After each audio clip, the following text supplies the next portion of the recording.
Price the Lord, ஹல்லேலூயா. கிறிஸ்துவுக்குள் பிரியமானவர்களே, இந்த அருமையான காலை வேளையிலும் தேவ சமூகத்துக்கு வந்தவங்க ஒவ்வொருவரையும் இயேசுவின் இணையற்ற நாமத்தினாலே அன்பின் வாழ்த்துக்கள். இந்த நாளிலும் ரோமர் 12 அதிகாரம் 17 வசனத்தை அடியேன் வாசிக்கிறேன்.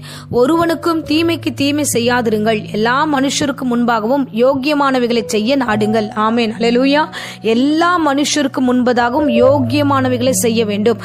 இதுதான் பவுல் நமக்கு கற்றுக் கொடுக்கிற பாடம். இந்த நாட்களில் பாருங்க, ஒருவன் தீமை செய்கிறான், நமக்கு தீமை செய்கிறான்னா அவனுக்கு தேடி கண்டுபிடிச்சு மறுபடியும் போய் அவனுக்கு தீமை செய்யாதபடிக்கு நம்ம பரிசுத்தமுள்ள பிள்ளைகளாய் வாழ வேண்டும். சோ தீமைக்கு தீமை செய்யாதீங்க, நல்ல பிள்ளைகளாய் உங்களை யோக்கியமாய் காண்பித்துக் கொள்ளுங்க. தீமைக்கு கர்த்தர் பதில் செய்வார். அதை தொடர்ந்து நம்ம வாசிச்சோம்னா, பழிவாங்குதல் எனக்குரியது, நான் செய்வேன் என்று கர்த்தர் சொல்லுகிறார். ஆகையால தீமை செய்கிறவர்களுக்கு நான் பழி வாங்கணும், நான் தீமை செய்யணும், நான் போய் அந்த காரியத்தை செய்யணும்னு சொல்லிட்டு நடக்க வேணாம். அப்பேற்பட்ட ஜனங்களுக்கு முன்பதாக யோக்கியமாய் நடந்து கொள்ளுங்க. கிறிஸ்துவுக்குள்ள இவங்க இருக்கிறாங்க, கிறிஸ்தவர்கள், இவங்க நிச்சயமாகவே நன்மையானது செய்வாங்க, நம்ம தான் தப்பு பண்ணோம்னு சொல்லிட்டு அநீதியா இருக்கிறவர்கள், தீமையா இருக்கிறவர்கள் நினைக்கத்தக்கதாக நீங்கள் என்ன பண்ணணும்னா, தீமைக்கு தீமை செய்யாம அவங்க முன்னாடி யோக்கியமாய் நடந்து கொள்ள பார்ப்போம். ஆமென், ஹல்லேலூயா. இன்னும் அழகாய் பவுல் 2 கொரிந்தியர் 8 அதிகாரத்துல சொல்லுகிறாரு, 21 வசனத்துல, கர்த்தருக்கு முன்பாக மாத்திரம் அல்ல, நீங்க மனுஷருக்கு முன்பாகவும் யோக்கியமானவர்களை செய்ய நாடுங்க. சோ மனுஷ முன்பதாகவும் நீங்க எப்படி இருக்கணும் தெரியுமா? யோக்கியமா இருக்க வேண்டும். நம்ம ஒரு சில நேரங்களில் கடவுளுக்கு உண்மையா இருந்தா போதும், கர்த்தர் பாக்குறாரு, இயேசு பாக்குறாரு, அவருக்காக வாழ்ந்தா போதும். ஆண்டவரே, அப்பா நீர் என்னை ஆசீர்வதிங்கன்னு சொல்லி அவரிடத்துல போய் உட்கார்ந்து அவருக்கு யோக்கியமா நடந்துக்கிறது, அவருக்கு தகுந்தாற் போல காணிக்கைகளை கொடுக்கறது, இந்த காரியத்தை நம்ம மனுஷனுக்கு தேவனுக்கு முன்பதாக மாத்திரமல்ல, மனுஷனுக்கு முன்பதாகவும் நம்ம யோக்கியமா நடக்கணும்னு வேதம் சொல்லுகிறது. ஆமென், ஹல்லேலூயா. சோ இந்த காரியத்தை குறித்து நம்ம கவனமா இருக்க வேண்டும். ஒருவனும் நீங்க உங்களை குற்றம் சாட்டாதபடிக்கு, அதாவது தர்ம பணங்களை குறித்து ஒருவனும் உங்களை குற்றம் சாட்டாதபடிக்கு அதிலையும் எச்சரிக்கையா இருந்து யோக்கியமாய் நடந்து கொள்ளுங்கள். இவ்விதமாய் அந்த வசனத்துல இவ்விதமாய் பவுல் சொல்லுகிறார். ஆமென், ஹல்லேலூயா. இந்த காலை வேளையிலையும் கர்த்தர் தாமே உங்களோடு பேசுகிறார். வேலை ஸ்தலத்துக்கு போறீங்க, உண்மையாகவே உங்களுக்கு எதிரான தீமையானவர்கள் தீமையான காரியத்தை செய்ய காத்திருப்பாங்க. ஆனா அவங்க முன்னாடி போய் நீங்க என்ன பண்ணணும்னா, நீங்கள் புறஜாதிகளை போல நடந்து கொள்ளக்கூடாது. நீங்க கிறிஸ்தவர்கள், நீங்க ஆவிக்குரிய பிள்ளைங்க, நீங்க கிறிஸ்துவ சுமந்தவர்கள், நீங்க என்ன பண்ணணும்னா அவங்க முன்னாடி யோக்கியமாய் நடந்து கொள்ள வேண்டும்.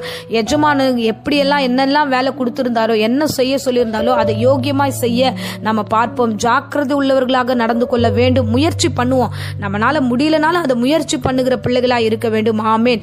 ஏன்னா வசனத்துல நம்ம வாசிச்சோம், மனுஷருக்கு முன்பதாக அந்த மனுஷர்கள் எல்லாம் நம்மளை பாக்குறாங்க. இவங்க கிறிஸ்தவர்கள், இவங்க ஆலயத்துக்கு போறாங்க, இவங்க தேவன் இவங்களை இப்படி நடத்துறாருன்னு தெரியும் அவங்களுக்கு. அப்ப அந்த கண்ணோட்டத்தோட தான் நம்மளை பார்ப்பாங்க. கிறிஸ்டியன்ஸை பொறுத்த வரைக்கும் இதுதான், அந்த கிறிஸ்தவம் அப்படின்ற ஒரு முத்திரை நம்ம மேல எப்ப பட்டுடுச்சோ அதோட அவ்வளவுதான்.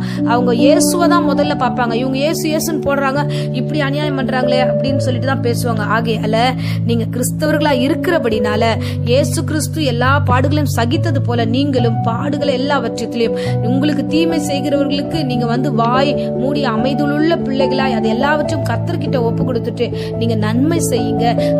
நன்மை செய்யலன்னா கூட பரவாயில்ல, நீங்க தயவு செய்து நீங்க அநியாயமான காரியத்தை எதுவும் செய்யாதபடிக்கு அவங்க முன்னாடி பெர்ஃபெக்ட்டா யோக்கியமானவர்களை செய்ய நாடுங்கள் என்று பவுல் விதமாய் சொல்லுகிறார். அல்லேலூயா. இன்றைய தேவன் காலை வேளையில் உங்களிடத்துல ஆலோசனை கொடுக்கிறார். வேலை ஸ்தலத்துல நீங்கள் சாட்சியாய் வாழ வேண்டும். வேலை ஸ்தலத்துல யோக்கியமாய் நடந்து கொள்ளுங்க. பண காரியத்துல கவனமா இருங்க. அந்த பணத்தை கொடுத்து அனுப்பும் போது அந்த மீதி பணமாகட்டும், மற்ற காரியமாகட்டும், அது நீங்க கொண்டு போற பணமாகட்டும், அதை கொண்டு வர்றதாகட்டும், எல்லாவற்றிலையும் நீங்க யோக்கியமாய் நடந்து கொள்ள வேண்டும். ஆமென், அல்லேலூயா. உங்களை நம்பி ஒரு பொருளை கொடுத்தா, உங்களை நம்பி ஒரு பணத்தை கொடுத்தா, உங்களை நம்பி ஒரு பொறுப்பை கொடுத்தா அதை யோக்கியமாய் நடந்து கொள்ளுங்கள். ஆமென், அல்லேலூயா. விசேஷமா கர்த்தருக்கு முன்பாக மாத்திரம் அல்ல, மனுஷருக்கு முன்பாகவும் நீங்கள் வாழ்ந்தாக வேண்டும். அப்பொழுதுதான் கிறிஸ்து உங்களில் பிரகாசிப்பார். அதை மறந்துடாதீங்க. அதை தான் ரோமர்ல ரொம்ப திட்டமாய் தெளிவாய் அவர் விதமாய் சொல்லுகிறார். நீங்க முடிந்த அளவுக்கு தீமை செய்யாதபடிக்கு எல்லா மனுஷருக்கு முன்பதாக ஒழுங்காய் வாழ்ந்து காட்டுங்க என்று கர்த்தர் சொல்லுகிறார். இதுதான் கிறிஸ்துவ வாழ்க்கையில பழைய ஏற்பாட்டு காலத்துல அநேகரை நம்ம பார்க்கிறோம். தானியேலை குறித்து வாசிக்கிறோம். அந்த நாட்களில தன்னுடைய ஆவிக்குரிய வாழ்க்கையில எந்த சேதமும் வராம அந்த ராஜாங்களுக்கு முன்பதாக அவர் யோக்கியமாய் நடந்து கொண்டார். எல்லா ராஜாக்கு முன்பதாக அவர் கொண்டு போய் நிறுத்தப்பட்டார். அவர் ஞானத்தையும் அவர் ஆச்சரியமான முறையில் அவர் உயர்த்தப்பட்டார். அதே மாதிரி யோசேப்புடைய காரியத்தையும் நம்ம அப்படிதான் பார்க்கிறோம். தேவன் அந்த பிள்ளைகளோடு கூட எல்லாம் இருந்தார். அவர்கள் யோக்கியமாய் நடந்து கொண்டார்கள்.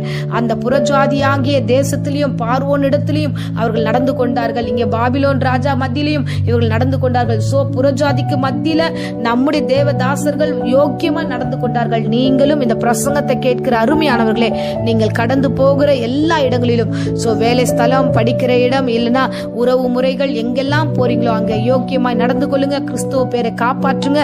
நிச்சயமாய் கர்த்தர் உங்களோடு கூட இருந்து ஆசீர்வதிப்பார். ஆமென். இப்பொழுதும் அடியேன் உங்களுக்காக ஜெபிக்கிறேன். அன்பு தெய்வமே, இந்த அருமையான தருணத்தில் இந்த காலை வேளையில் நீர் பேசின வேத வசனத்துக்காய் ஸ்தோத்திரம்.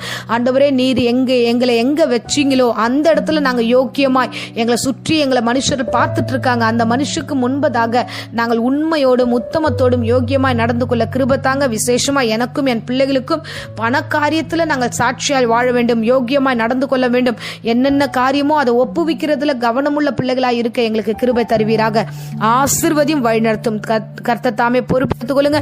இந்த வேளையில வியாதியோடு பலவீனத்தோடு யாராகிலும் இந்த பிரசங்கத்தை கேட்டுக்கொண்டிருந்தா அப்பேற்பட்டவர்களுக்கு எல்லா வியாதி பலவீனம் இயேசு நாமத்துல நீங்கி போகட்டும். பூரண சுகமும் ஆரோக்கியம் சரித்து நிரப்பட்டும்.